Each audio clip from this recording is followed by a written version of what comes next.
AS4 में practical question का question number 1 रह गया था। ए लिमिटेड ने सोल्ड किया है इसकी बिल्डिंग 50 लाख रुपए में बी लिमिटेड को, और उसको दिया गया है पोजीशंस बी लिमिटेड को। जो बुक वैल्यू है बिल्डिंग की वो 30 लाख रुपए है। 31 मार्च 2021 को जो डॉक्यूमेंटेशंस है एंड जो लीगल फॉर्मेलिटीज़ है वो पेंडिंग रही है। कंपनी ने रिकॉर्ड नहीं किया है सेल्स एंड सोन किया गया है the amount received as an advance. क्या हम एग्री करते हैं ये ट्रीटमेंट से?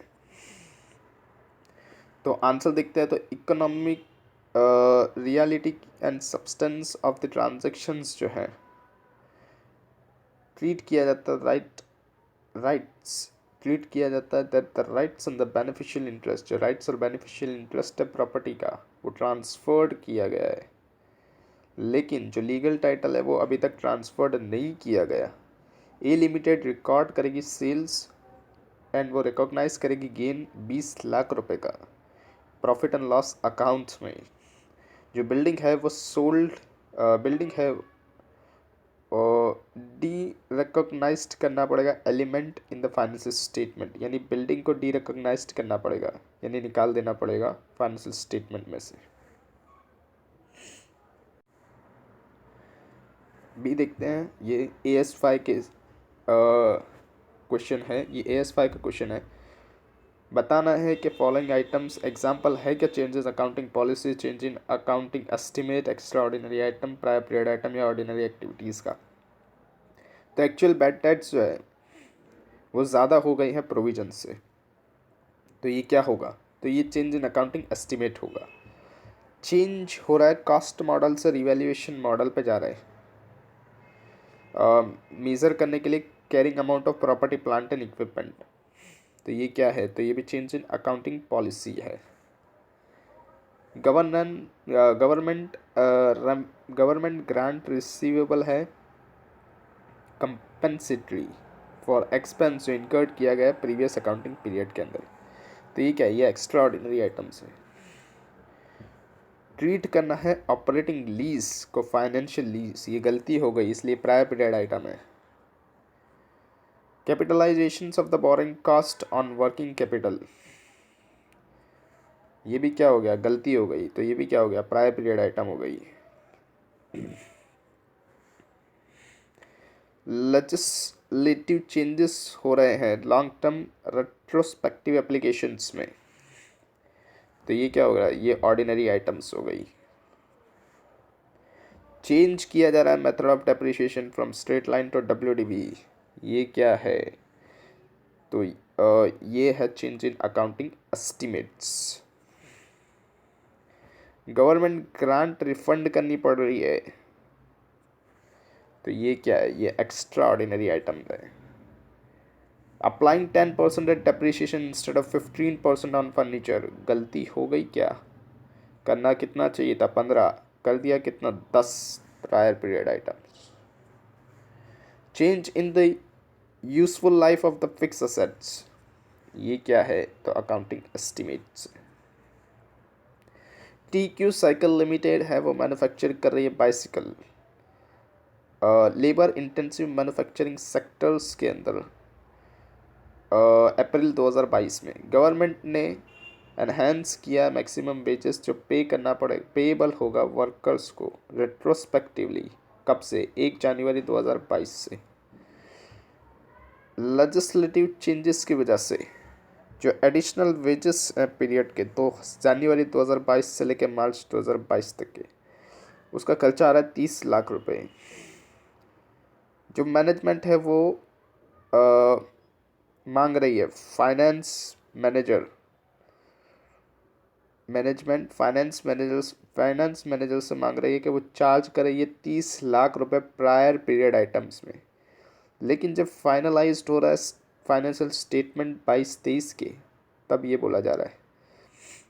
फर्दर जो फाइनेंशियल मैनेजर है उसका ये व्यू पॉइंट है कि जो अमाउंट है वो एब नॉर्मल है और उसको डिस्क्लोज करके रखना पड़ेगा as an extra ordinary items in the profit and loss account financial year 21-22 के लिए। डिस्कस कीजिए आपके रेफरेंस से एप्लीकेबल अकाउंटिंग स्टैंडर्ड्स।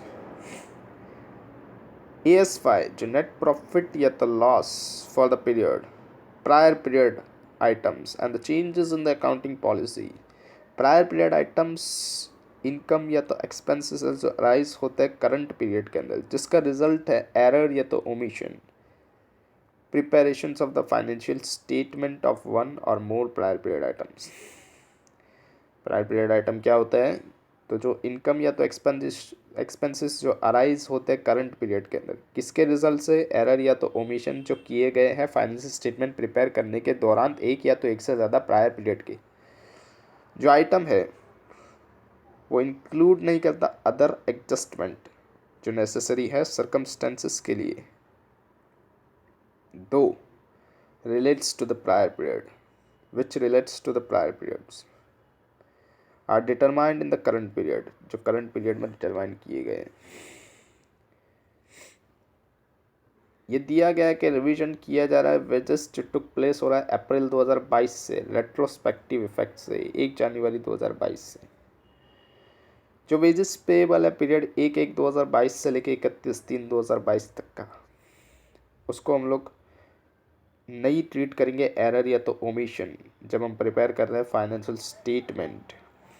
एंड जो एक्सपेंडिचर्स है उसको भी हम लोग टेकन नहीं करेंगे as a prior period item. Full amount of the wages जो पेएबल है वर्कर्स को, उसको ट्रीट किया जाएगा as an expense current year में, जो चार्ज किया जाएगा करंट ईयर के प्रॉफिट एंड लॉस अकाउंट में। कौन से ईयर के? 2022-23 के नॉर्मल एक्सपेंस जैसे। ये मेंशन किया जा सकता है कि जो एडिशनल वेजेस है वो एक्सपेंसेस है जो अराइज हो रहा है ordinary activities of the company की, मतलब वो ordinary activities of the company है, इसलिए जो एक्सपेंसेस है वो क्वालिफाइड नहीं करता एक्स्ट्रा ऑर्डिनरी आइटम्स। तो जो फाइनेंशियल मैनेजर है वो इनकरेक्ट हो जाता है। क्यों? क्योंकि उसने ट्रीट किया था इसको as an increase in the extra ordinary item, उसने इसको एक्स्ट्रा ऑर्डिनरी आइटम मान लिया था। लेकिन एज पर AS5 के हिसाब से जब आइटम्स जहाँ पर इनकम या तो एक्सपेंसेस अगर with in profit and loss ordinary activities से हो रहा है, तो हमको उसका साइज, नेचर और इंसिडेंट्स को डिस्क्लोज करके रखना पड़ेगा, डिस्क्लोज करके बताना पड़ेगा। जिससे क्या होगा? तो performance of the enterprise for the period जो होगा, जो नेचर होगा एंड जो अमाउंट होगा उस आइटम का, उसको भी सेपरेटली डिस्क्लोज करना पड़ेगा। मतलब परफॉर्मेंस ऑफ द एंटरप्राइज को एक्सप्लेन करेगा ये, नेचर को, अमाउंट को, सच आइटम को हमको डिस्क्लोज करके रखना पड़ेगा सेपरेटली। इस वजह से जो एडिशनल वेजेस है जिसकी लायबिलिटी 30 लाख रुपए आ रही है, उसको डिस्क्लोज करके रखना पड़ेगा सेपरेटली फाइनेंशियल स्टेटमेंट में TQ साइकिल लिमिटेड के, जो एंड हो रहा है 31 मार्च 2023 को।